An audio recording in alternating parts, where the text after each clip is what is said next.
எல்லாருக்கும் வணக்கங்க. இந்த வீடியோவில் நம்ம என்ன பார்க்க போகிறோம் அப்படின்னா, நமக்கு நாமளே நன்மை செஞ்சுக்கிறோமா இல்லை நன்மைங்கிற பேரில் என்ன செய்கிறோம் அப்படிங்கிறத தான் வந்து பார்க்க போகிறோம். ஸோ பொதுவாகவே பார்த்தீங்க அப்படின்னா, நமக்கு ரொம்ப பிடிச்சமான வேலை என்னது?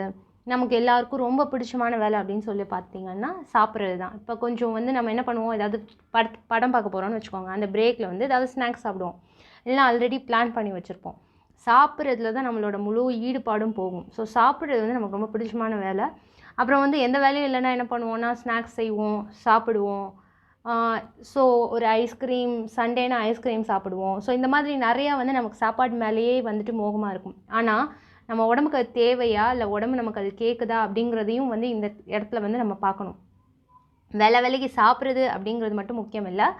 இப்போ நம்ம உடம்புக்கு அது தேவையா அப்படிங்கிறதும் பார்க்கணும். ஸோ இப்போ நீங்கள் வந்து ஒரு நாளைக்கு ஹெவியாக சாப்பிட போகிறீங்க அப்படிங்கிறத பிளான் பண்ணிட்டீங்க அப்படின்னா, ஐதர் காலையில் சாப்பிட்றத தவிர்த்துக்கோங்க, இல்லாட்டினா நைட்டு வந்து சாப்பிட்றத வந்து தவிர்த்துக்கோங்க.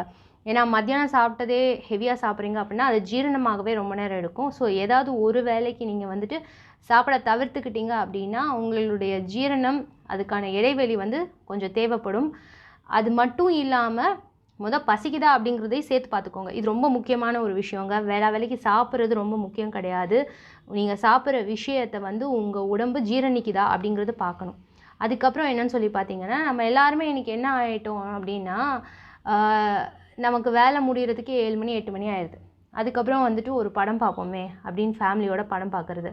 படம் முடிய 1 மணி 2 மணி ஆகிடும். இது என்னைக்காவது ஒரு நாள் நடந்தால் பரவாயில்ல. ஆனால் இன்றைக்கி அதுவும் இந்த லாக்டவுன் பீரியடில் ஸ்பெசிஃபிக்காக மோஸ்ட்லி வந்துட்டு வீட்டில் இருக்கவங்க எல்லாருமே படம் பார்க்குறதுல ரொம்ப டைம் ஸ்பெண்ட் பண்ணும்போது என்ன ஆகிடுது அப்படின்னு சொல்லி பார்த்தீங்கன்னா, ஃபுல்லாகவே சைக்கிள் மாறிடுது. அப்போ என்ன பண்ணுறாங்கன்னா, காலைல 11 மணிக்கு மேலே எந்திரிக்கிறது. அவ்வளோ லேட்டாக எந்திரிச்சதுக்கப்புறம் உங்களுக்கு வந்துட்டு முந்தின நாள் ஜீரணமான எல்லா குப்பையும் வயிற்றுக்குள்ளே இருக்கும். அது வெளியே போகுமா அப்படின்னு சொல்லி பார்த்தீங்கன்னா அது டவுட்டு தான்.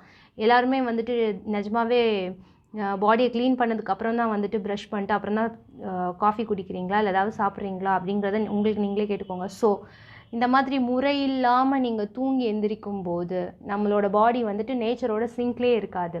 ஸோ எப்போ இருட்டுதோ அப்போ தூங்குறதுக்கான நேரம். நேச்சரே வந்து இருட்டை ரெடி பண்ணுது.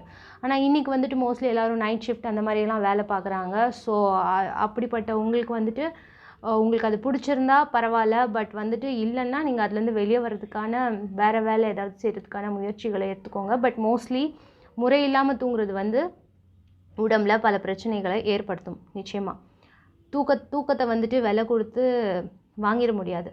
நைட் ஷிஃப்ட் வேலை பார்க்குறவங்களுக்கு கொஞ்சம் அதிகமாக சம்பளமும் அதிகமான வேறு விஷயங்களும் கொடுக்குறதா எல்லோரும் கேள்விப்பட்டிருப்பீங்க. காரணம் என்னென்னா அவங்க தூக்கத்தை விற்கிறாங்க. ஸோ அதனால தான் அவங்களுக்கு கொஞ்சம் சேலரி அதிகமாக கொடுக்குறாங்க. அதுக்கப்புறம் இந்த மாதிரி எல்லாம் நம்ம பண்ணும்போது நம்ம உடம்புக்குள்ளே அந்த தேங்கக்கூடிய கழிவுகள் அதை தான் வந்துட்டு நோய் அப்படின்னு சொல்லி சொல்கிறோம்.